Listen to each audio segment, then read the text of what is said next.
2026 IPL தொடரில் விளையாடக்கூடிய 10 அணிகளும் எந்தெந்த வீரர்களை தக்க வைக்க போறாங்க, யாரெல்லாரையும் விடுவிக்க போறாங்க, மினி ஏலத்துக்கு வர இருக்கக்கூடிய வீரர்கள் யாரு அப்படிங்கிற பட்டியலை இன்னைக்கு 3 மணிக்குள்ள சப்மிட் பண்ண போறாங்க. இது தொடர்பான அதிகாரப்பூர்வ அறிவிப்பு அப்படிங்கிறது 5 மணிக்கு வெளியாக இருக்கு. முன்னெப்போதும் இல்லாத வகையில பார்த்தோம் அப்படின்னா இந்த ஐபிஎல்ல யாரு என்ன பண்ண போறாங்க, எந்த டீம்லாம் அப்படிங்கிற எக்ஸ்பெக்டேஷன் ரொம்பவே அதிகமா இருக்கு. இதற்கு விதை போட்டது யாரு அப்படின்னு பார்த்தோம்னா சென்னை சூப்பர் கிங்ஸ் அணி தான். ஏன்னா சஞ்சு சாம்சனை ராஜஸ்தான் ராயல்ஸ் அணியில அவங்க கொண்டு வர போறாங்க அப்படிங்கிற ஆரம்ப புள்ளி ஆரம்பிச்சு அதுக்கப்புறமா அவருக்கு பதிலாக இங்கிருந்து ரவீந்திர ஜடேஜாவை கொடுக்க போறாங்க அப்படிங்கிற தகவல்கள் வரைக்கும் எல்லாமே இந்த ஐபிஎல்லோட மினி ஏலத்துக்கு முந்தைய பரபரப்பை கூட்டுறதுக்கு மிக முக்கிய காரணமா அமைஞ்சிருந்தது. இப்ப இந்த டீல் ஃபைனல் ஆயாச்சு. இன்னையில இருந்து சஞ்சு சாம்சன் சென்னை சூப்பர் கிங்ஸ் அணியோட வீரரா மாறியாச்சு. அதாவது சூப்பர் கிங்ஸ் டீமுக்குள்ள அவர் என்ட்ரி கொடுக்கிறாரு. அதே மாதிரி பார்த்தோம் அப்படின்னா ரவீந்திர ஜடேஜாவும் அங்க ராஜஸ்தான் ராயல்ஸ் அணிக்கு போறாரு. இவர் கூடவே சேர்த்து சாம் கரனையும் கூட்டிட்டு போறாரு ரவீந்திர ஜடேஜா அப்படிங்கிறது அதிகாரப்பூர்வமா உறுதியாகி இருக்கு. இப்ப சென்னை சூப்பர் கிங்ஸ் அணியில இவங்களை தவிர வேற என்னென்ன வீரர்கள் எல்லாம் விடுவிக்கப்பட போறாங்க அப்படிங்கறத நம்ம முதல்ல பார்க்கலாம். ஏன்னா ரீடைன்டு பிளேயரை பொறுத்த வரைக்கும் எப்பவுமே இந்த மினி ஏலத்துக்கு முன்னாடி அது ஒரு பெரிய லிஸ்டா இருக்கும். ஸோ அதை நம்மளால எக்ஸ்பிளைன் பண்ணிட்டு இருந்தோம்னா ரொம்ப டைம் ஆகும். அப்படிங்கறனால நான் ரொம்ப ஷார்ட்டா யார் எல்லாரையும் இவங்க ரிலீஸ் பண்ண போறாங்க அப்படிங்கறத மட்டும் நான் உங்களுக்கு சொல்றேன். சென்னை சூப்பர் கிங்ஸ் அணி இந்த மெகா ஏலத்துல எடுத்த சில வீரர்கள் அணியவே மொத்தமா புரட்டி போட போறாங்க அப்படின்னு ஒரு பெரிய எதிர்பார்ப்பு இருந்தது. குறிப்பாக சொல்லணும் அப்படின்னா டெவான் கான்வேலாம் தக்க வைக்கப்பட்ட வீரராக இருந்தாலும் கூட அவர் மீதான எதிர்பார்ப்பு அப்படிங்கிறது கடந்த சீசனில் ரொம்பவே இருந்தது. அவரை மாதிரியே தான் ரச்சின் ரவீந்திரா மேலேயும் இருந்தது. அவர் ஏலத்தில் ஒரு பெரும் தொகை கொடுத்து தான் சென்னை சூப்பர் கிங்ஸ் அணி உள்ளே கொண்டு வந்தாங்க. ஆனால் இவங்க 2 பேரும் இதுக்கப்புறம் டீமுக்கு தேவையே இல்லைப்பா அப்படிங்கிற மாதிரி இவங்க 2 பேரையுமே அணி விடுவிக்க போகிறாங்க.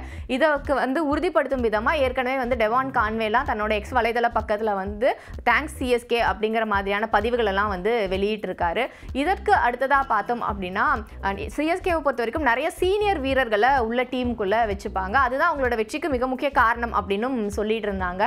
ஆனா அதை அந்த மிகப்பெரிய மித்த உடைச்ச சீசனா போன சீசன் அமைஞ்சிருந்தது. ஏன்னா இவங்க ரொம்ப நம்பி எடுத்த 2 சீனியர் வீரர்கள், இந்த 3 வீரர்கள்னே கூட நம்ம சொல்லலாம். யார் யாரு அப்படின்னு பார்த்தோம்னா ஒன்னு தீபக் ஹுடா, இன்னொன்னு திரிபாதி, அதுக்கப்புறமா தமிழக வீரரான விஜய் சங்கர். இவங்க 3 பேர்ல பெர்ஃபார்மன்ஸ் வைஸ் அப்படின்னு எடுத்துக்கிட்டோம்னா விஜய் சங்கர் ஒரு அளவுக்கு பரவாயில்லப்பா அப்படிங்கிற மாதிரி தான் இருந்தது. இருந்தாலும் அவர் அந்த எக்ஸ்பெக்டேஷன் லெவலில் ரீச் பண்ணாரா அப்படின்னா அது நிச்சயமா கிடையாது. ஸோ இவங்களும் நமக்கு வேண்டாம் அப்படின்னு இவங்களையும் விடுவிக்க போறாங்க. இதற்கு அடுத்ததா பார்த்தோம் அப்படின்னா ஏற்கனவே அஸ்வின் தன்னோட ஓய்வை அறிவிச்சிட்டாரு. அதனால அதிகாரப்பூர்வமா அவரும் இதுக்கப்புறம் ஐபிஎல்ல விளையாட மாட்டாரு. அப்படிங்கும்போது சென்னை சூப்பர் கிங்ஸ் அணிக்கு இதன் மூலமாவே ஒரு பெரும் தொகை அப்படிங்கிறது கிடைக்க போகுது. இதை தாண்டி இன்னும் சின்ன சின்ன பிளேயர்ஸை கூட சென்னை சூப்பர் கிங்ஸ் அணி ரிலீஸ் பண்ண போறாங்க. ஸோ அப்போ ஒரு பெரிய அமௌண்ட்டோட தான் மினி ஏலத்தை சென்னை சூப்பர் கிங்ஸ் ஃபேஸ் பண்ண போறாங்க அப்படிங்கிறது நமக்கு உறுதியாகி இருக்கு. இதுல இன்னொரு மிக முக்கியமான விஷயம் என்ன அப்படின்னு பார்த்தோம்னா நேத்து அஸ்வின் தன்னோட எக்ஸ் வலைதள பக்கத்துல ஒரு பதிவை வெளியிட்டிருந்தாங்க. அதுல சென்னை சூப்பர் கிங்ஸ் அணியோட பயிற்சியாளர் 10 அப்படின்னு காட்டுற மாதிரியும் நடிகர் ராணாவோட புகைப்படம் அடுத்ததா இருக்கிற மாதிரியும் இந்த பதிவு இருந்தது. இது எதை குறிக்குது அப்படின்னு நிறைய பேர் கமெண்ட்ஸ்ல பதிவிட ஆரம்பிச்சாங்க. அதாவது பத்திரனாவை டிரான்ஸ்ஃபர் பண்ண போறாங்க அப்படிங்கிற மாதிரியான பேச்சுக்கள் அடிபடுது. குறிப்பா மும்பை இந்தியன்ஸ் அணிக்கு பத்திரனாவை கொடுத்துட்டு அவருக்கு பதிலாக மறுபடியும் தீபக் சஹரை உள்ள கொண்டு வரலாம் அப்படிங்கிற மாதிரியான பேச்சுவார்த்தைகள் போயிட்டு இருக்கு. அப்படிங்கிறதுக்கு தான் இதை அவர் கோட் பண்ணியிருக்காருன்னு சொன்னாங்க. பட் இதற்கு சாத்தியம் இருக்கா அப்படின்னு பார்த்தோம்னா ஒரு பக்கம் ரவீந்திர ஜடேஜாவே கொடுக்கும்போது பத்திரனாவை இவங்க கொடுக்க மாட்டாங்களா, இதுல அஸ்வின் சொன்னா அது கரெக்டா தான் இருக்கும் அப்படிங்கிற மாதிரி ஒரு தரப்பு பேசிக்கிறாங்க. இன்னொரு பக்கம் பார்த்தோம் அப்படின்னா இல்ல இவர் தோனியோட ஒரு செல்ல பிள்ளை மாதிரி, அதனால பத்திரனாவெல்லாம் விட்டு தர மாட்டாங்க அப்படின்னு சொல்றாங்க. பட் ஒருவேளை யாரும் எதிர்பார்க்காத இந்த ஒரு ட்விஸ்ட் நடந்தா அது எந்த மாதிரி 2 அணிகளுக்கும் பலன் கொடுக்கும் அப்படிங்கறத நான் உங்களுக்கு ஃபர்ஸ்ட் சொல்லிடுறேன். முதல்ல பார்த்தோம் அப்படின்னா தீபக் சஹர் சிஎஸ்கே அணிக்கு ரொம்ப ஒரு பேக் போனா இருந்திருக்காரு. ஏற்கனவே அவரை ஒரு முறை ஏலத்துல விட்டு தான் எடுத்தாங்க. ஏன்னா அப்பவே தோனி அவருக்கு உறுதி கொடுத்திருந்தாரா என்ன தொகை ஆனாலும் கண்டிப்பா சஹர் நமக்கு வேணும் அப்படின்னு. அதனாலதான் அவரை பெரும் தொகை கொடுத்து எடுத்திருந்தாங்க. அதுக்கப்புறமா அவரால் இன்ஜுரி காரணமாக நல்லா பெர்ஃபார்ம் பண்ண முடியாமல் போயிடுச்சு, ரூல்ட் அவுட்லாம் ஆயிருந்தாரு. அப்போ பத்திரனா அப்புறம் சஹர் அப்படின்னு 2 பேரை எடுத்துக்கும் போது ஒரு பக்கம் சஹர் பவர் பிளேல ரொம்ப நல்லா போடக்கூடியவர் தீபக் சஹர். அவர் அந்த ஃபர்ஸ்ட் அந்த 6 ஓவருக்குள்ள விக்கெட் எடுத்து கொடுத்துருவாரு. அதே மாதிரி பெரிய அளவில் ரன்னும் கொடுக்க மாட்டாங்க. இது அவங்களுக்கு ஒரு மிகப்பெரிய ப்ளஸ் பாயிண்டா இருந்தது.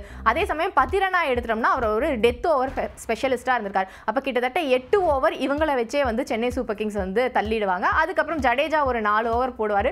கண்ணை மூடி கண்ணை திறக்கறதுக்குள்ள அந்த ஓவரும் முடிஞ்சு போயிடும். கிட்டத்தட்ட 12 ஓவருக்கு வந்து ஒரு 3 பேர் இருந்தாலே போதும் அப்படிங்கிற மாதிரி தான் சென்னை சூப்பர் கிங்ஸோட சிச்சுவேஷன் அப்படிங்கிறது இதுக்கு முந்தைய காலகட்டங்களில் இருந்திருக்கு. ஸோ இப்போ வந்துட்டு கடைசி சீசன் அப்படின்னு எடுத்துக்கிட்டோம்னா பத்திரனாவோட பெர்ஃபார்மன்ஸ் அப்படிங்கிறது பெரிய அளவில் வந்துட்டு கடைசி காலகட்டத்திலலாம் வந்து அவங்களுக்கு கை கொடுக்கக்கூடியதா இல்லை. அதுக்கப்புறம் அவருக்குமே ஒரு இன்ஜுரி கன்சர்ன் அந்த மாதிரி நிறைய விஷயங்கள் இருந்தது. ஸோ இப்படிப்பட்ட சூழல் தான் வந்து சிஎஸ்கேக்குள்ளே இருக்குது. அப்படிங்கிறனால தான் பத்திரனாவை வந்து இந்த டிரான்ஸ்ஃபருக்கு ஒத்துக்கிட்டாங்க சிஎஸ்கே அப்படின்னு சொல்கிறாங்க. இன்னொரு பக்கம் வந்து தீபக் சஹர் மும்பை இந்தியன்ஸ்க்கு போனார்ல, அங்கே அவரோட பெர்ஃபார்மன்ஸ் வந்து மும்பை இந்தியன்ஸ்க்கு கை கொடுத்ததா அப்படிங்கிறதையும் நம்ம பார்க்க வேண்டியதாக இருக்குது. ஏன்னா மும்பை இந்தியன்ஸை பொறுத்த வரைக்கும் கடந்த சீசனில் ஒரு பக்கம் பும்ரா, இன்னொரு பக்கம் போல்ட்டு, இன்னொரு பக்கம் வந்து சஹரையும் எடுத்திருக்காங்கப்பா. அப்படின்னா வந்துட்டு 12 ஓவர் இவங்க 3 பேரை வச்சே முடிச்சிருவாங்க. அதுவும் குறிப்பாக சொல்லணும் அப்படின்னா பவர் பிளே அந்த ஃபஸ்ட்டு 6 ஓவர் போடுறதுக்கே இவங்க கிட்ட 3 பவுலர்ஸ் இருக்காங்க. ஆளுக்கு 2 ஓவர் போட்டாலே வந்து ஆப்போசிட் டீம் காலி அப்படிங்கிற மாதிரி தான் நினச்சிட்டு இருந்தாங்க. ஆனால் அது வந்து பெரிய அளவில் கை கொடுக்காம தான் இருந்தது. ஏன்னா மறுபடியும் வந்து பும்ரா போல்ட் அப்படிங்கிற 2 ஆப்ஷனுக்குள்ளே தான் போக வேண்டிய சூழலுக்கு மும்பை இந்தியன்ஸ் தள்ளப்பட்டாங்க. ஏன்னா சஹர் ஓவரில் நிறைய ரன்கள் வந்து கொடுக்கப்பட்டது, பெரிய அளவில் விக்கெட்டும் கிடைக்கல. இவர் வந்து டெத் ஓவருக்கும் பெருசாக யூஸ் பண்ண முடியாது மும்பை இந்தியன்ஸ்னால. ஏன்னா அங்கேயுமே வந்து பும்ரா போல்ட்டோட நீடு ஒன்று இருக்குது. ப்ளஸ் மறுபடியும் இவர்கிட்ட கொடுத்து டெத் ஓவர்லையும் ரன்னை வாரி வழங்க முடியாது அப்படிங்கிறது வந்து மும்பை இந்தியன்ஸோட எண்ணமாக இருந்தனால நிறைய போட்டிகளில் வந்துட்டு அந்த பவர் பிளேக்குள்ளேயே இவருக்கு வந்து 3 ஓவர்லாம் கொடுத்து இதுக்கப்புறம் பவுலிங்கே போட வர வேண்டாம் அப்படின்னு 3 ஓவர் மட்டுமே எல்லாம் வந்து இவருக்கு கொடுத்துட்டு இருந்தாங்க. ஸோ அப்படி தான் வந்து சஹரோட பெர்ஃபார்மன்ஸ் அப்படிங்கிறது மும்பை இந்தியன்ஸ் அணியில் இருந்தது. ஸோ அதனால தான் வந்து மும்பை இந்தியன்ஸும் இந்த டிரான்ஸ்ஃபருக்கு வந்து ஓகே சொன்னாங்க அப்படிங்கிற மாதிரி தகவல்கள் வெளியாச்சு. ஆனால் இப்போதைக்கு பார்த்தோம் அப்படின்னா இந்த டிரான்ஸ்ஃபர் வந்து ஒரு வகையாக நிறுத்தி வைக்கப்பட்டிருக்கு அப்படின்னு தான் சொல்கிறாங்க. இதற்கான காலகட்டம் பார்த்தோம்னா அந்த மினி ஏலம் தொடங்க போகுதுல, அது வரைக்கும் வந்து இந்த வீரர்கள் டிரான்ஸ்ஃபரை வந்து நீங்கள் பண்ணிக்கலாம். அதாவது என்னதான் வந்துட்டு தக்க வைக்கப்படும் வீரர்களோட பட்டியல், விடுவிக்கப்படும் வீரர்களோட பட்டியல் வெளியானா கூட இந்த டிரான்ஸ்ஃபருக்கான சாத்தியக்கூறுகள் அப்படிங்கிறது வந்து, அதாவது ஏற்கனவே அவங்களை நீங்கள் ரீடைன் பண்ணியிருந்தீங்க அப்படின்னா அவங்கள வந்து நீங்கள் அந்த மினி ஏலத்துக்கு முன்னாடி வரைக்கும் வந்து டிரான்ஸ்ஃபர் பண்ணிக்கலாம் அப்படின்னு ஒரு ஆப்ஷன் இருக்கிறனால இப்போதைக்கு இதை வந்து ஹோல்ட் பண்ணி வச்சிருக்காங்க மும்பை அண்ட் சிஎஸ்கேன்னு சொல்லப்படுது. ஸோ நம்ம சென்னை சூப்பர் கிங்ஸ் முடிச்சிட்டோம். ஏற்கனவே மும்பையை பற்றி ஆரம்பிச்சிட்டனால மறுபடியும் நான் அந்த டீமுக்குள்ளேயே போகிறேன். மும்பை இந்தியன்ஸை பொறுத்த வரைக்கும் அவங்களோட கோர் டீமாக அப்படியே தக்க வைக்கணும் அப்படிங்கிறது தான் அவங்களோட எண்ணமாக இருக்குது. ஏன்னா மும்பை இந்தியன்ஸோட டீமில் வந்து பெருசாக குறை சொல்கிற அளவுக்கு போன சீசனில் எதுவுமே இல்லை. முதல் சில போட்டிகள் வந்து தடுமாறினாலும் அதுக்கப்புறம் அவங்க கொடுத்த அந்த கம்பேக் அப்படிங்கிறது வந்து பயங்கர இம்பேக்டாக இருந்தது. என்னதான் அவங்களால வந்து ஃபைனல்ஸ்க்கு வர முடியல, கப்பு ஜெயிக்க முடியல அப்படிங்கிறதெல்லாம் இருந்தால் கூட ஒரு டீமாக வந்து பெரிய மாற்றங்கள் தேவைப்படுது அப்படிங்கிற மாதிரி இல்லை. இருந்தாலும் அவங்க என்ன பண்ணியிருக்காங்கன்னா நிறைய வந்து இந்த தடவை இவங்களுமே வந்து ட்ரேடு, டிரான்ஸ்ஃபர் இந்த மாதிரி தான் வந்துட்டு களமிறங்கியிருக்காங்க. குறிப்பாக சொல்லணும் அப்படின்னா ஒரு 3 டிரான்ஸ்ஃபர் வந்து பண்ணுறாங்க அப்படின்னு சொல்லப்படுது. அதாவது 3 பிளேயர்ஸை வந்து உள்ளே கொண்டு வரதுக்கான டிரான்ஸ்ஃபரிங் ப்ராசஸ்லாம் போயிருக்கு அப்படின்னு சொல்லப்படுது. இதில் முக்கியமான வீரர் யார் அப்படின்னு பார்த்தோம்னா ஒன்று வந்து குஜராத் டைட்டன்ஸ் அணியிலிருந்து ஒரு வீரரை வாங்குறாங்க, ருதர்ஃபோர்ட். இவருமே வந்து மும்பை இந்தியன்ஸ் அணிக்கு ஏற்கனவே விளையாடி இருக்காரு. இவரை மறுபடியும் வந்து அங்கிருந்து இந்த டீமுக்கு கொண்டு வரதுக்கான முயற்சிகள் நடந்திருக்கு அப்படின்னு சொல்கிறாங்க. அதற்கப்புறமா பார்த்தோம் அப்படின்னா மயங்க் மார்கண்டேவை வந்து கொல்கத்தா நைட் ரைடர்ஸ் அணியிலிருந்து மறுபடியும் மும்பை இந்தியன்ஸ்க்கு கொண்டு வர போகிறதா சொல்லப்படுது. அதுக்கப்புறம் இன்னொரு டிரான்ஸ்ஃபருக்கான பேச்சுவார்த்தை அப்படிங்கிறது இறுதியாகி அவர் வந்து ஏற்கனவே மும்பை ஜெர்சிலாம் போட்டுட்டு வந்துட்டாரு. அதுதான் ஷர்துல் தாக்கூர் எல்எஸ்ஜி அணியிலிருந்து மும்பை இந்தியன்ஸ்குள்ள என்ட்ரி கொடுத்துருக்காரு. ஸோ இது வந்து இவங்களோட டீமுக்கு உள்ள வந்த புது வீரர்களாக இருக்க போகிறாங்க. இப்போ வெளியே போகக்கூடிய வீரர்கள் அப்படின்னு பார்த்தோம்னா வந்துட்டு அதுவுமே நிறைய வந்துட்டு சின்ன சின்ன வீரர்களாக தான் இவங்க வெளியனுப்புறதுக்கான வாய்ப்புகள் இருக்குது. குறிப்பாக வந்து அர்ஜுன் டெண்டுல்கரை எல்எஸ்ஜி அணிக்கு வந்து டிரான்ஸ்ஃபர் பண்ணியிருக்காங்க அப்படின்னு சொல்லப்படுது. அதாவது ஷர்துல் தாக்கூருக்கு பதிலாக இது வந்து ஒரு ட்ரேட் மாதிரி நடந்திருக்கிறதாகவும் தகவல்கள் வெளியாகி இருக்கு. இது இன்னும் வந்து உறுதிப்படுத்தப்படாத ஒன்றா தான் இருக்குது. ஸோ இப்படியாக மும்பை இந்தியன்ஸ் அணி அப்படிங்கிறது தன்னோட பழைய டீமோடைய தான் வந்து களமிறங்க போகிறாங்க அப்படிங்கிறது உறுதியாக இருக்குது. மினி ஏலத்தை பொறுத்த வரைக்கும் பார்த்தோம் அப்படின்னா இன்னும் 1-2 வீரர்களுக்கு அவங்க வந்து வலை விரிக்கலாம் அப்படின்னு சொல்லப்படுது. இதை தாண்டி இன்னொரு முக்கியமான விஷயம் இந்த டீமில் நம்ம பார்க்க வேண்டியது என்ன அப்படின்னு பார்த்தோம்னா ஆப்கானிஸ்தான் வீரரான அல்லா கசன்வரை வந்து இவங்க ஏலத்தில் எடுத்திருந்தாங்க, மெகா ஏலத்தில். ஆனால் இன்ஜுரி காரணமாக அவர் வந்து போன சீசன் ஆரம்பிக்கிறதுக்கு முன்னாடியே வந்து ரூல்ட் அவுட் ஆகிட்டாங்க. ஸோ இந்த மாதிரி சீசன் ஆரம்பிக்கிறதுக்கு முன்னாடி ஏலத்தில் எடுக்கப்பட்டு இன்ஜுரி இந்த மாதிரி முக்கியமான காரணங்களுக்காக வந்து ரூல்ட் அவுட் ஆயிருந்தாங்க அவங்க வந்து மறுபடியும் மினி ஏலத்துக்கு வர முடியும் அப்படிங்கிறது ஐபிஎல்லோட ஒரு கிளாஸாக இருக்குது. இல்லை அப்படின்னா வந்து நீங்கள் அவங்கள வந்து நாங்கள் ரீடைன் பண்ணுறோம் அப்படின்னு சொன்னால் அதுவும் வந்து சாத்தியமான ஒன்று தான். ஸோ இப்போ அல்லா கசன்வரை மும்பை இந்தியன்ஸ் என்ன பண்ண போகிறாங்க அப்படிங்கிற ஒரு எதிர்பார்ப்பும் இங்கே இருக்குது. ஏன்னா அவங்களுக்கு வந்து ஒரு முக்கியமான வீரராக அவர் இருப்பாங்க அப்படின்னு நம்பி தான் வந்து அவருக்கு ஒரு பெரும் தொகையை மும்பை இந்தியன்ஸ் செலவிட்டு இருந்தாங்க.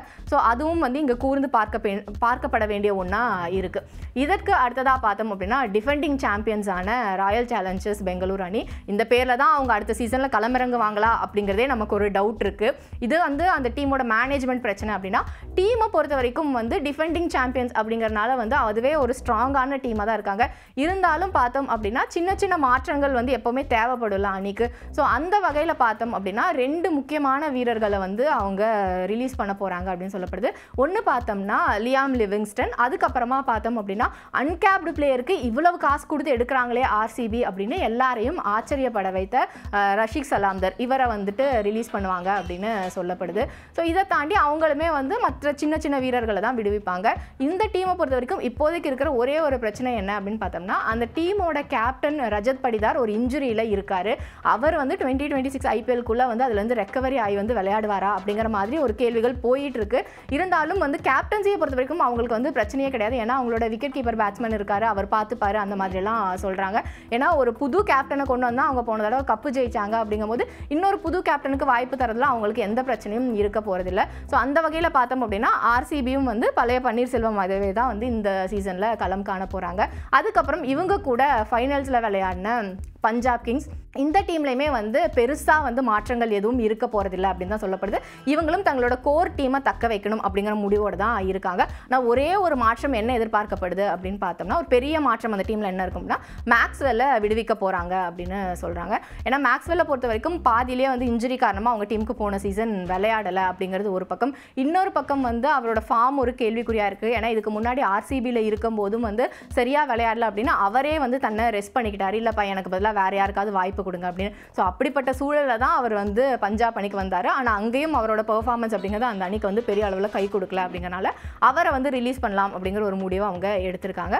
மற்றபடி அவங்களோட கோர் டீமும் அப்படியே தான் இருக்க போகுது. இதற்கு அடுத்ததாக யார் அப்படின்னு பார்த்தோம்னா லக்னோ சூப்பர் ஜெயின்ஸ். இந்த முறை வந்து நிறைய டீமுக்கு பிளேயர்ஸை கொடுக்கறது அப்படிங்கிற மாதிரியான வேலைகளில் வந்து இவங்க தான் ஈடுபட்டிருக்காங்க. ஏன்னா அங்கிருந்து தான் வந்து ஷர்துல் தாக்கூர் வந்திருக்காங்க.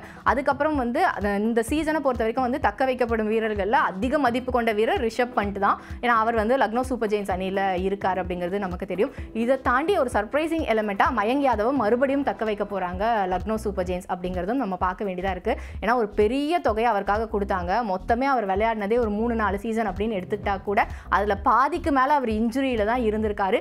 இருந்தாலும் மறுபடியும் அவரை நம்பி இன்வெஸ்ட் பண்ணலாம் அப்படிங்கிற முடிவை வந்து எல்எஸ்ஜி அணி எடுத்திருக்கிறதா சொல்லப்படுது. இதற்கப்புறமா அந்த டீம் வந்து ஒரு டிரான்ஸ்ஃபருக்காக பேசிக்கிட்டு இருக்காங்க அப்படிங்கிற மாதிரியும் ஒரு தகவல்கள் வெளியாகி இருக்கு. யாருக்காக அப்படின்னு பார்த்தோம்னா குறிப்பாக முகமது ஷமியை வந்து சன்ரைசர்ஸ் ஹைதராபாத்லேருந்து உள்ளே கொண்டு வரணும் எல்எஸ்ஜிக்குள்ளே அப்படிங்கிற மாதிரி அவங்க வந்து முயற்சிகளில் ஈடுபட்டிருக்கிறதா தகவல்கள் வெளியாகி இருக்கு. ஆனால் இதுக்கு வந்து சன்ரைசர்ஸ் ஹைதராபாத் இது வரைக்கும் ஒப்புதல் கொடுக்காதனால இந்த ட்ரேடோ இல்லை டிரான்ஸ்ஃபரோ இது வந்து இப்போ வரைக்கும் அதிகாரப்பூர்வமாக அறிவிக்கப்படாத ஒன்றா தான் இருக்குது. இவங்களை பற்றி பேசிட்டனால இன்னொரு விஷயம் கூட நம்ம பார்க்க வேண்டியதாக இருக்குது. இந்த டீமில் வந்து விடுவிக்கப்படக்கூடிய வீரர்களில் முக்கியமாக இருக்கக்கூடியது யார் அப்படின்னு பார்த்தோம்னா டேவிட் மில்லர் இருப்பார் அப்படின்னு தகவல்கள் வெளியாகி இருக்கு. டேவிட் மில்லர் ஒருவேளை மறுபடியும் ஏலத்துக்கு வராரு அப்படின்னா அவரை வந்து ஏலம் எடுக்கிறதுக்கு குஜராத் டைட்டன்ஸ் அணி வந்து ஆர்வம் காட்டுவாங்க அப்படின்னு சொல்லப்படுது. ஏன்னா வந்து ஒரு ஃபினிஷர் ரோல் அங்கே தேவைப்படுறதுனால அவங்களுக்கு இவரை எடுத்தால் மறுபடியும் கரெக்டாக இருக்கும் டீமோட காம்பினேஷன் அப்படிங்கிற மாதிரி குஜராத் டைட்டன்ஸ் அணி வந்து ஒரு எண்ண ஓட்டத்தில் இருக்காங்கன்னு சொல்கிறாங்க. அதுக்கப்புறமா வந்து ரவி பிஷ்னாய், ஆகாஷ் தீப் இவங்க 2 பேரும் வந்து அந்த அணியிலிருந்து விடுவிக்கப்படக்கூடிய முக்கிய வீரர்களாக இருப்பாங்க அப்படின்னு பார்க்கலாம். அதுக்கப்புறம் வந்து ஷமியை பற்றி சொல்லிட்டனால மறுபடியும் அப்படியே சன்ரைசர்ஸ் பக்கம் வந்துடலாம். நம்மளோட பக்கத்து ஊர் தான் அப்படிங்கும்போது இந்த டீமை பற்றி இந்த ஐபிஎல்லோட மினி ஏலத்துக்கு முன்னாடி வெளியான நிறைய தகவல்கள் இருக்குது. அதில் மிக முக்கியமான தகவல் என்ன அப்படின்னு பார்த்தோம்னா கிளாசனை வந்து விடுவிக்க போகிறாங்க அந்த டீமு. ஏன்னா கிளாசனை பொறுத்த வரைக்கும் வந்து பேட்டிங் பெரிய அளவில் அவங்களுக்கு பண்ணல. கடைசியாக வந்துட்டு ஒரு செஞ்சுரியெலாம் அடித்தார் அப்படின்னா கூட சீசனாக பார்க்கும்போது பெரிய அளவில் கை கொடுக்கல. ஒரு பெரிய தொகையை வந்து அவருக்காக இன்வெஸ்ட் பண்ணியிருந்தாங்க. ஏன்னா அவர் வந்து ரீடைன்டு பிளேயராக இருந்தாங்க. அவங்க டீம்லேயே வந்து ஹையஸ்ட் பெய்டாக வந்து அவர் தான் இருந்தார். அப்படிங்கும்போது அவரோட பெர்ஃபார்மன்ஸ் வந்து திருப்திகரமாக இல்லை அப்படிங்கிறது ஒரு காரணமாக சொல்லப்படுது. இன்னொரு பக்கம் பார்த்தோம்னா கிளாசனோட ரோல் அப்படிங்கிறது வந்து விக்கெட் கீப்பர் பேட்ஸ்மேன். ஆனால் இப்போ தான் இஷான் கிஷன் இருக்காரு. ஸோ அவரையே வச்சுக்கலாம், இவரை வந்து விடுவிச்சிடலாம் அப்படிங்கிற மாதிரி எல்லாம் வந்து சன்ரைசர்ஸ் யோசிச்சாங்க அப்படின்னு சொல்லப்பட்டது. ஆனால் அப்படி எந்த முடிவையும் அவங்க எடுக்கல. கிளாசனை வந்து அவங்க தக்க வைக்க தான் போகிறாங்க அப்படிங்கிறது இப்போ ஏறக்குறைய உறுதியாகி இருக்கு. இதற்கு அப்புறமா பார்த்தோம் அப்படின்னா இந்த டீம்லேருந்து நடக்கக்கூடிய இன்னொரு டிரான்ஸ்ஃபராக என்ன இருக்கும் அப்படின்னு பார்த்தோம்னா நான் ஏற்கனவே சொன்னேன்ல அஸ்வினோட அந்த எக்ஸ்பதிவு அதில் வந்து ராணா அப்படிங்கிற ஃபோட்டோ ஒன்று இருந்ததுல அதை வச்சு வந்து ராணாவை 10 கோடிக்கு இவங்க வந்து வாங்க போகிறாங்க சென்னை சூப்பர் கிங்ஸ் அணி. அதாவது ஸோ இப்படியாக வந்து சன்ரைசர்ஸ் ஹைதராபாத்தோட டீம் காம்பினேஷன் அப்படிங்கிறதும் வந்து பெரிய அளவில் மாற்றம் இல்லாத ஒன்றா தான் இருக்கும் அப்படிங்கிறது உறுதியாகி இருக்கு. இதற்கு அப்புறமா பார்த்தோம் அப்படின்னா சுப்மன் கில்லோட குஜராத் டைட்டன்ஸ். இந்த டீமை பொறுத்த வரைக்கும் வந்து மிக முக்கியமான விஷயங்கள் அப்படின்னு பெருசாக எதுவுமே இருக்க போகிறதில்ல. பெரும்பாலும் வந்து அந்த பழைய டீமே தான் வைக்கிறாங்க. ஏற்கனவே இவங்களுக்கு தேவையில்லாத வீரரை டிரான்ஸ்ஃபர்லாம் பண்ணியிருக்காங்க. ஸோ இவங்களுக்கு வந்து இந்த மினி ஏலத்தில் ஏதாவது ஒரு அந்த ஃபினிஷர் ரோலுக்கு மட்டும் தேவை அப்படிங்கிறனால தான் நான் ஏற்கனவே சொன்ன மாதிரி அந்த மில்லருக்கு போவாங்க அப்படின்னு எதிர்பார்க்கலாம். அதுக்கு அப்புறமா பார்த்தோம் அப்படின்னா ராஜஸ்தான் ராயல்ஸ் அணி. ராஜஸ்தான் ராயல்ஸுக்கு வந்துட்டு ஏற்கனவே நிறைய பிளேயர், முக்கியமாக அவங்களுக்கு வந்து அந்த சஞ்சு சாம்சனோட ட்ரேட் முடிஞ்சிருச்சு. அதுக்கப்புறமா பார்த்தோம் அப்படின்னா 2 பிளேயரை உள்ளே கொண்டு வந்துட்டாங்க. ஸோ இதை தாண்டியும் வந்து அந்த அணியில் நிறைய பேரை வந்து ரிலீஸ் பண்ணுவாங்க அப்படின்னு எதிர்பார்க்கப்படுது. குறிப்பாக வந்து அந்த டீமோட இந்த வெளிநாட்டு வீரர்கள் இருக்காங்கல்ல, அவங்கள வந்து பெரும்பாலும் வந்து அனுப்பிவிட போகிறாங்க அப்படின்னு சொல்லப்படுது. குறிப்பாக ஷிம்ரன் ஹெட்மயரை வந்துட்டு வெளியனுப்பலாம் அப்படின்னு முடிவு பண்ணியிருக்கிறதா சொல்கிறாங்க. அதுக்கப்புறமா வந்து 2 ஸ்ரீலங்கன் பிளேயர் இருக்காங்க, அசரங்கா, அதுக்கப்புறம் வந்து தீக்ஷனா. ஸோ இவங்க 2 பேருமே வந்துட்டு வெளியே வந்துடுவாங்க அப்படின்னு தகவல்கள் வெளியாகிருக்கு. இதை தாண்டி இன்னும் சில சின்ன சின்ன வீரர்கள் எல்லாம் வந்து டீம்ல இருந்து வெளியனுப்பப்படுவாங்க அப்படின்னு எதிர்பார்க்கலாம். ஸோ இதுதான் வந்து ராஜஸ்தான் ராயல்ஸ் அணி வந்து வெளியேற்றப்படக்கூடிய வீரர்களோட பட்டியலாக இருக்கும். அதுக்கப்புறமா பார்த்தோம் அப்படின்னா கொல்கத்தா நைட் ரைடர்ஸ் அணி. இவங்க தான் வந்து இந்த சீசனில் ஒரு பெரிய அமௌண்ட்டை வந்து எடுக்க போகிறாங்க அப்படிங்கிறது வந்து நம்ம ஏலத்துக்கு முன்னாடி தெரிஞ்சுக்கலாம். ஏன்னா அந்த டீமில் அதிக தொகை கொடுத்து எடுக்கப்பட்ட வீரர், அதாவது ஐபிஎல்லோட வரலாற்றிலே இல்லாத வகையில் ஒரு ஆல்ரவுண்டருக்கு இவ்வளோ பணமா அப்படின்னு எல்லாரையும் மூக்கு மேலே வரல வைக்க வச்ச விஷயம் அப்படிங்கிறது வந்து வெங்கடேஷ் ஐயர் அவங்க எடுத்த தொகை தான். அந்த தொகை அவங்களுக்கு பயன் தரும் வகையில் இருந்ததா அப்படின்னு பார்த்தோம்னா அந்த கேள்விக்கான பதில் நிச்சயமாக இல்லைங்கிறது தான். ஏன்னா கிட்டத்தட்ட வந்து அவர் பாதி போட்டிக்கு அப்புறம் வந்து டீமுக்கு இவர் வேணுமா அப்படிங்கிற மாதிரியெல்லாம் வந்து பேச்சுகள் இருந்தது. அதுக்கப்புறம் அவர் வந்து ரெஸ்ட் எல்லாம் பண்ணியிருந்தாங்க. முதல்ல என்னதான் வந்து வைஸ் கேப்டன் போஸ்ட் கொடுத்துருந்தாலுமே அவங்க வந்து அதுக்கப்புறம் அவரை விளையாடவே வைக்க முடியாத அளவுக்கு அவரோட பெர்ஃபார்மன்ஸ் அப்படிங்கிறது அவ்வளோ புவராக இருந்தது. இதை பற்றி வந்து வெங்கடேஷ் ஐயர் அப்புறம் அவரோட ஃபேமிலி சொல்லும்போது, எதுக்கு என் பையனுக்கு இவ்வளோ காசு கொடுத்தாங்கன்னு எங்களுக்கே தெரியல, இதை வச்சு ஒரு 10 பேரை வந்து அவங்க டீமுக்கு எடுத்துருக்கலாமே அப்படிங்கிற மாதிரி அவங்களே ஒரு மாதிரி வருத்தப்பட்டு சொன்னாங்க. ஸோ அதனால இந்த முறை வந்து விடுவிக்கப்படக்கூடிய வீரர்களில் வெங்கடேஷ் ஐயர் இருப்பார். அவர் ஏலத்துக்கு வராரு அப்படிங்கும்போது வந்து பெரிய அளவில் எந்த அணிகளும் ஆர்வம் காட்டுறதுக்கான வாய்ப்பும் குறைவு தான். ஸோ அப்படி இருக்கும்போது ஒரு குறைவான தொகைக்கு மறுபடியும் அவரை வேணால் நம்ம எடுத்துக்கலாம் அப்படிங்கிறது கொல்கத்தாவோட பிளானாக இருக்கலாம். இதற்கு அப்புறமா பார்த்தோம் அப்படின்னா அந்த டீமில் இருக்கிற மிகப்பெரிய பிரச்சனை இந்த கேப்டன்சி இஷ்யூ அப்படிங்கிறது தான். ஸோ அதுக்காக தான் வந்து டெல்லி அணியில் இருந்து இவங்க வந்து கேஎல் ராகுலை உள்ளே கொண்டு வரணும் அப்படிங்கிற முயற்சியில் ஈடுபட்டாங்க. ஆனால் இப்போ வரைக்கும் அந்த டீல் வந்து ஃபைனல் ஆகாத ஒன்றா தான் இருக்குது. ஏன்னா கேஎல் ராகுல் டெல்லி அணியோடைய தான் தொடர விரும்புகிறாரு அப்படின்னு சொல்லப்படுது. ஸோ அப்படி இருக்கும்போது இந்த முறை பார்த்தோம் அப்படின்னா கேப்டனாக அஜிங்கிய ரஹானேவே தொடர்றதுக்கான வாய்ப்புகள் அதிகமாக இருக்குது. அதாவது தக்க வைக்கப்படும் வீரர்களோட பட்டியலில் ரஹானேயோட பெயரும் நிச்சயமாக இருக்கும் அப்படின்னு எதிர்பார்க்கலாம். இதை தாண்டி அந்த அணி வந்து ஏற்கனவே அதை ஒரு பெரிய அமௌண்ட்டுக்கு வந்து வெங்கடேஷ் ஐயரை விடுவிக்கிறனால அவங்களுக்கு அங்கேயே வந்து மினி ஏலத்துக்கான தொகை ஏறக்குறைய கிடைச்சிருச்சு. அப்படிங்கும்போது இன்னும் சின்ன சின்ன வீரர்களை மட்டும்தான் அவங்களவே விடுவிக்க போகிறாங்க. இதை தாண்டி ஏற்கனவே மும்பை கூட ஒரு டிரான்ஸ்ஃபரும் வந்து அவங்க பண்ணியிருக்காங்க. அப்படிங்கும்போது அதன் மூலமாகவும் அவங்களுக்கு கொஞ்சம் பணம் கிடைச்சிருக்கும். இதற்கப்புறமா கடைசியாக நம்ம பார்க்க போகிற டீம் அப்படிங்கிறது வந்து டெல்லி கேபிட்டல்ஸ். இந்த அணியில் வந்து அக்ஷர் பட்டேல் கேப்டனாக இருக்க மாட்டார் அப்படிங்கிறது ஏற்கனவே தெரிஞ்ச ஒன்றா இருக்குது. ஸோ அடுத்த கேப்டன் யார் அப்படிங்கிற ஒரு கேள்வி அந்த டீமில் போயிட்டுருக்கு. மற்றபடி டீமாக பார்க்கும்போது இவங்களுமே வந்து ரொம்ப ஸ்ட்ராங்கான ஒரு டீம் தான். ஏன்னா இந்த ஐபிஎல்லோட முதல் பாதியில் ஆதிக்கம் செலுத்தின அணியும் இவங்க தான். கண்டினியூஸாக வந்து வெற்றிகளை பதிவு செஞ்சுட்டே வந்தாங்க. ஆனால் அதுக்கப்புறம் செகண்ட் ஹாஃப் வரும்போது அப்படியே ரிவர்ஸ் ஆகி தொடர் தோல்விகள்னால அவங்களால பிளே ஆஃப்க்கு குவாலிஃபை ஆக முடியாமல் போச்சு. ஸோ ஆஸ் அ டீமாக இது வந்து ரொம்ப ஸ்ட்ராங்காக இருக்கிறனால இந்த அணியை பொறுத்த வரைக்கும் வந்து விடுவிக்கப்படக்கூடிய வீரர்கள் அப்படிங்கிறதுமே வந்துட்டு ரொம்ப சின்ன சின்ன வீரர்களாகவும் வந்துட்டு இவங்க வேண்டாம் அப்படிங்கிற மாதிரி, அதாவது இவங்களுக்கு பிளேயிங் லெவலில் நிச்சயமாக இருக்க மாட்டாங்க, இப்படி மாதிரியான வீரர்களை தான் வந்து இவங்க விடுவிக்க போகிறாங்க. ஸோ பெரிய வீரர்கள் எல்லாருமே வந்து இவங்களும் தக்க வைக்க தான் போகிறாங்க. ஸோ இந்த ஐபிஎல்லை பொறுத்த வரைக்கும் பார்த்தோம் அப்படின்னா நிறைய வீரர்கள் வந்து ஏலத்துக்கு வராங்க. குறிப்பாக பார்க்கணும் அப்படின்னா உங்களுக்கு வந்து ஃபினிஷர்ஸாக இருக்கக்கூடிய நிறைய பேர் வந்து ஏலத்துக்கு வராங்க. ஸோ அவங்களுக்கான வேல்யூ அப்படிங்கிறது இந்த ஏலத்தில் மிக முக்கியத்துவமாக வாய்ந்ததான் ஒன்றா இருக்கும். குறிப்பாக நான் யார் யாருன்னு சொல்லிடுறேன். டேவிட் மில்லர் நான் ஏற்கனவே சொன்ன மாதிரி, அதுக்கப்புறம் மேக்ஸ்வெல் இருக்க போகிறாங்க, அதுக்கப்புறம் இவங்க ஷிம்ரன் ஹெட்மயர் வர போகிறாரு. அப்படிங்கும்போது அதுக்கப்புறம் லிவிங்ஸ்டனை இவர் எந்த கேட்டகரியில் சேர்த்துக்கிறதுன்னு தெரியல. இவங்க வந்து ஃபினிஷர் அப்படின்னு சொல்கிறனால நான் அந்த பேரையும் வந்து இங்கே மென்ஷன் பண்ணுறேன். ஸோ இவங்களுக்கெல்லாம் வந்து இந்த ஏலத்தில் கொஞ்சம் வந்துட்டு ஒரு எக்ஸ்பெக்டேஷன் இருக்கக்கூடிய வீரர்களாக இருப்பாங்க. இதை தாண்டி பார்த்தோம் அப்படின்னா இன்னும் அந்த சின்ன சின்ன வீரர்கள்லாம் விடுவிக்கிறாங்கல்ல, ஸோ அவங்க எங்கேயாவது வந்து ஷைனாவாகலாம் டீமுக்கு அப்படிங்கிற மாதிரியும் வந்து மற்ற டீம்ஸ் வந்து அவங்களே எடுக்கிறதுக்கான வாய்ப்புகள் இருக்குது. இதை தாண்டி போன ஏலத்தில் எடுக்காத வீரர்கள் இப்போ ஒரு வேளை வந்து அவங்களோட ஊரில் நடக்கிற டொமஸ்டிக் கிரிக்கெட் இல்லை வந்து இந்த பிக் மேஷ் மாதிரியான லீக்ல அங்கெல்லாம் வந்து நல்லா பெர்ஃபார்ம் பண்ணாங்கன்னா ஒருவேளை அவங்களுக்கான வாய்ப்பும் வந்து இந்த மினி ஏலத்தில் அதிகமாக இருக்கும்.